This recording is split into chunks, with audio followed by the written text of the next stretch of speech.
বন্ধুসকল সকলোকে আমাৰ চেনেল এক্সাম জ্ঞান আছামলৈ ৱেলকাম জনাইছোঁ। বন্ধুসকল DMEৰ ফালৰ পৰা এখন বহুত ইম্পৰ্টেণ্ট নটিচ আহিছে। হেল্থ ডিপাৰ্টমেণ্ট নন টেকনিকেলৰ এক্সাম দিয়াসকলৰ বাবে আজিৰ এই ভিডিঅ'টো বহুতেই বেছি ইম্পৰ্টেণ্ট হ'ব। গতিকে স্কিপ নকৰি ভিডিঅ'টো শেষলৈ নিশ্চয় চাব।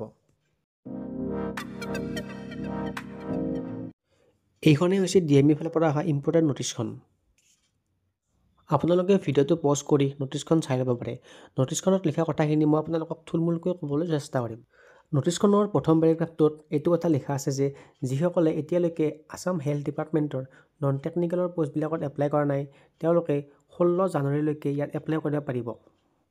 নেক্সট পেৰাগ্ৰাফটোত লিখিছে যে যিসকলে নন টেকনিকেলৰ পোষ্টবিলাকত এপ্লাই কৰিছে তেওঁলোকৰ এক্সাম 2025 চনৰ মাৰ্চ মাহৰ 9 তাৰিখে অনুষ্ঠিত হ'ব। এক্সামৰ এডমিট কাৰ্ড কেতিয়া দিব বা এক্সাম পেটাৰ্ণত কিবা চেঞ্জেছ আহিছে নেকি বা ইয়াত টোটেল মাৰ্কছ কিমান হ'ব সেই সম্পৰ্কে এইখন নটিচত কোনো ধৰণৰ ডিটেইলছ পোৱা নাযায়।